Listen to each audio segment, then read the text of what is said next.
रामपुर के शांत धूप वाले गांव में जिंदगी अपनी ही धीमी चाल से चलती थी। दो जवान लड़के बरगद के नीचे बैठे दूर क्षितिज की ओर ताकते हुए खेत हल्की हवा के साथ झूमते थे। नदी धीरे से बहती थी। यहाँ दो जिगरी दोस्त राज और राजा रहते थे। वे एक ही पेड़ से उगने वाली दो टहनियों जैसे थे।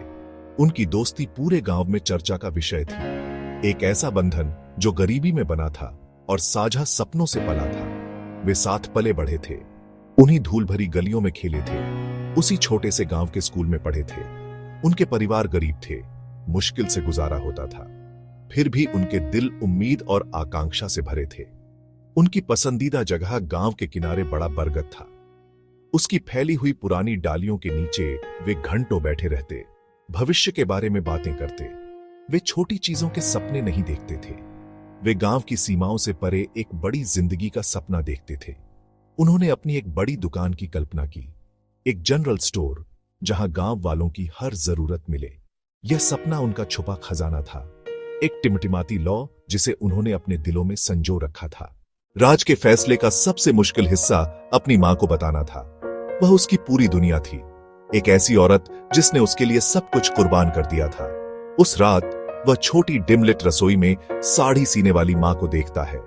वह उसके बगल में बैठ गया, सिर झुका हुआ, शब्द नहीं मिल रहे।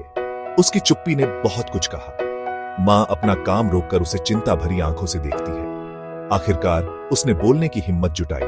आवाज कांप रही थी, शहर जाकर बेहतर भविष्य की इच्छा।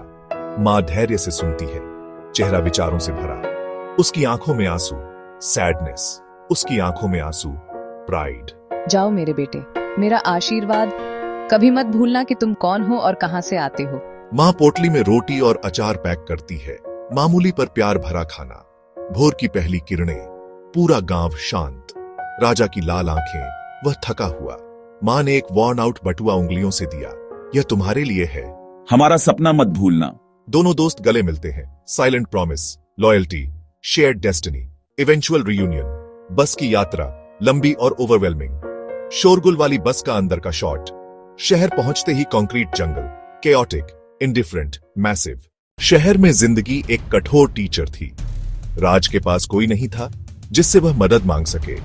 उसकी पहली कुछ रातें ठंडे रेलवे स्टेशन के प्लेटफॉर्म्स पर बीती। आने जाने वाली ट्रेनों का शोर उसकी एकमात्र लोरी था। उसे जो भी काम मिलता वह कर लेता। कुली का काम किया, छोटी रोड साइड ईटरी में बर्तन धोए, रेंटेड साइकिल पर सामान डिलीवर किया। दिन लंबे और एग्जॉस्टिंग थे, रातें लोनली थीं। अक्सर वह एक ही बार खाना खाता ताकि एक एक रुपया बचा सके। शहर एक रिलेंटलेस मशीन था और वह उसमें बस एक छोटा स्ट्रगलिंग पुर्जा था। कड़ी मेहनत के बावजूद राज ने कभी अपना लक्ष्य नहीं छोड़ा। ईटरी में काम करते हुए उसने ग्राहकों को हैंडल करना और पैसे संभालना सीखा।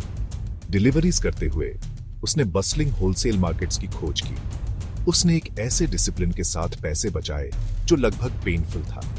उसकी ईमानदारी और टायरलेस कड़ी मेहनत अननोटिस नहीं रही। एक बड़े होलसेल क्लॉथ शॉप के मालिक सेठ रामलाल ने राज की आंखों में सिंसेरिटी देखी। फिर उसकी क्विक लर्निंग और इंटेग्रिटी को देखते हुए वह सेक्शन का मैनेजर बना। राज ने अपना दिल और आत्मा काम में लगा दी। वह अब सिर्फ एक मजदूर नहीं था, वह एक बिजनेसमैन बन रहा था। गांव का वह लड़का अब एक कॉन्फिडेंट, सक्सेसफुल आदमी था। राज के लौटने की खबर रामपुर में एक कोमल लहर की तरह फैल गई। जब वह बस से उतरा, वह पतला, अनसर्टन लड़का नहीं था जो सालों पहले गया था। वह एक वेल ड्रेस्ड आदमी था, लेकिन उसकी आंखों में वही वार्मथ और ह्यूमिलिटी थी। उसका पहला स्टॉप उसका घर था। अपनी मां को देखकर, जो अब बूढ़ी और कमजोर हो चुकी थी, उसकी आंखों में आंसू आ गए। उसने उसे कसकर गले लगाया। उसके हाथों ने उसके चेहरे को छुआ, जैसे यह सुनिश्चित करने के लिए कि वह रियल है। पूरा गांव उसे देखने के लिए इकट्ठा हो गया। उनके चेहरे औ से भरे थे और उनके चेहरे प्राइड से भी भरे थे। फिर वह पुराने बरगद के पेड़ के पास गया, जो उनके बचपन के पैक्ट का साइलेंट विटनेस था, और वहां उसका इंतजार कर रहा था राजा। उसका दोस्त ज्यादा नहीं बदला था। उसके हाथ सालों की खेती के काम से खुरदरे हो गए थे, लेकिन उसकी मुस्कान वही थी।